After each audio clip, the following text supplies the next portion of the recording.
She's sweet and very old, close to 95, I think. She says she's raised 5 children and that they've gone on to raise 14 children, and that some of them have children too. The begets become nauseating after a while, but I listen anyway, being that it's my job. I pull her curtain and let her know that I have 2 children myself. Each endearing moment of this woman's life is locked away within the tight bundle of neurons and folds of tissue enshrouded in the dura mater and protected by less than a centimeter of bone.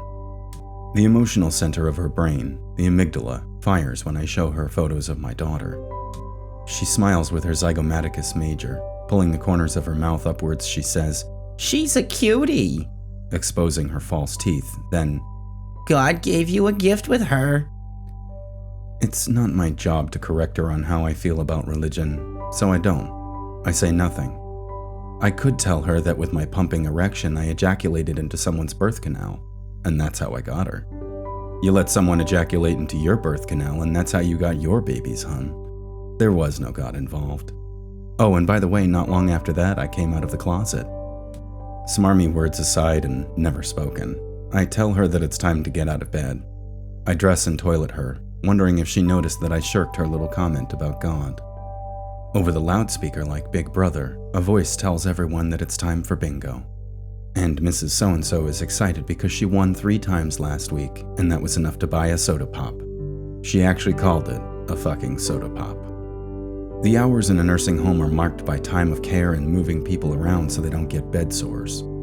However, there are lulls between care where at the nurse's station you can enjoy long conversations about everything and nothing. It's Sunday, so quite a few people are revering their various gods.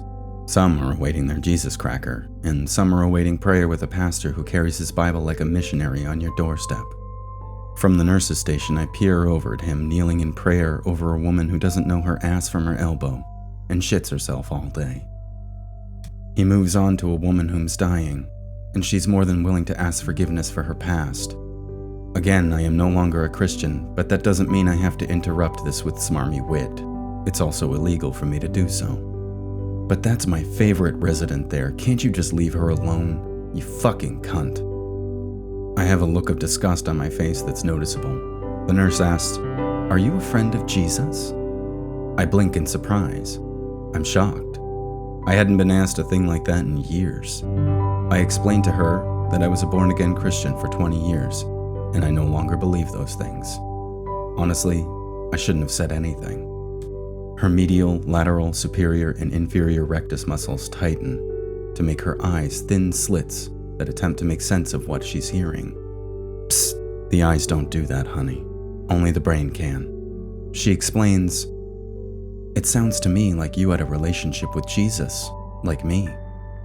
Yes, I believed that for a time, but I no longer do. Are you happy without Jesus? Because it's the devil that makes us happy without him. If your life is not made by God, it's not beautiful. Her sweet disposition would have been accepted and appreciated by a younger me. I wanted to tell her everything just to spite her. I'm a doubly damned deconverted gay atheist. But I don't mistake sweet and old for tolerant and understanding. I don't believe the devil exists either, I say, and I didn't answer her question. I'm thinking, this is the type of person who can be entirely defined by her bumper stickers. I'll bet she has a little fish on the back of her car. And even though I do have a desire to continue this conversation, it ends abruptly as a result of someone falling on the floor, resulting in a hairline fracture of their coccyx. I can't help but use these moments of focus after an emergency as a chance to ruminate about what the nurse had said and asked. But hey, it's fodder for a video now, isn't it? This is for you, dear listeners.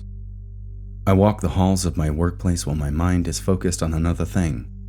Amongst my neurons are numerous connections that have been made and broken as a result of cognitive behavioral therapy.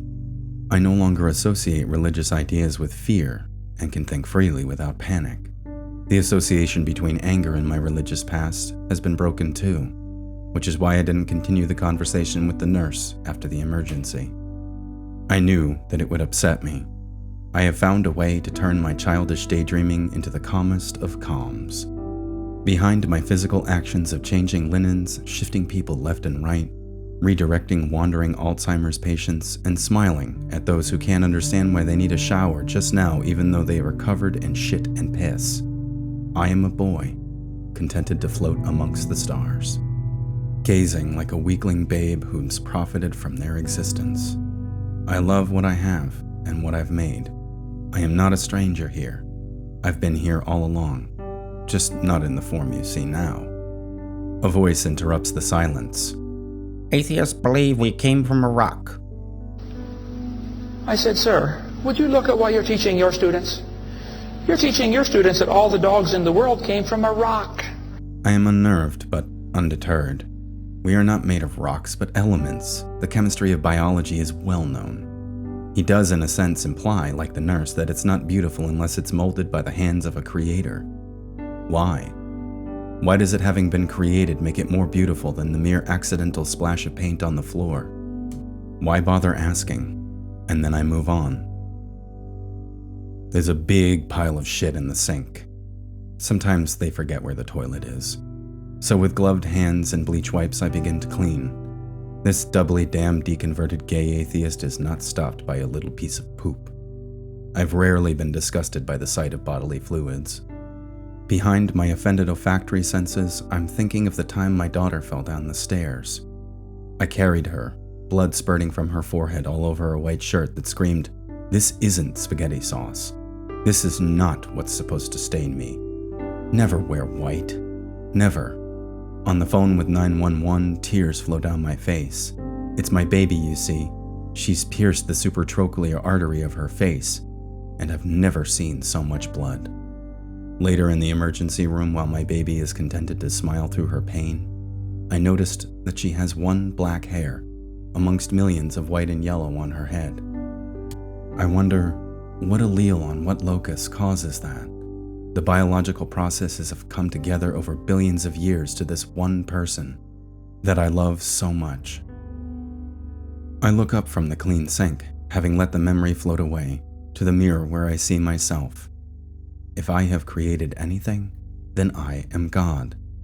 In that way that we believe we've outsmarted our fathers, gods. I am petulant and smug, and smile at myself. An emotion I try not to apply too thickly in the mirror, as it doesn't suit me. And if there is a God, I could never learn anything from he, she, it, as it does not learn and knows everything already. Not from a loss or win, because nothing would satisfy its hunger for rightness. I can be satisfied in the knowledge that there probably is no God, and my love is more meaningful than any holy writ. I grow and learn, reminding myself that such things are better left outside of the workplace. It annoys me still, though, the number of flat-faced individuals who'll tell me that I still belong to God, as if my life is still broken and in need of repair because I'm just running from Him. This type of talk used to break me down, and now the only heartbreaking thing in this world is when I have not the power to heal the sick. Not yet, anyway. Later, I'm garbed head to toe in antibacterial cloth, a mask, and gloves, turning an 80-year-old cancer patient left and right. The medicine she takes reduces her neutrophils to nothing, hence the way I'm dressed. A cough, a sneeze, an idle touch with E. coli-laden hands could give her an infection that might kill her. Yet she smiles through all of her pain, asking us about our lives, and thanking us for the help we give. "Thank you," she says. "You're welcome," I say, because the sick comfort the well, as they always have. And I'm saddened, but through the haze of medical-grade steel, fresh linens, PICC lines, and pain medication and laughter, I wonder, because that's what I do. Are we the last in the long line of life in the universe?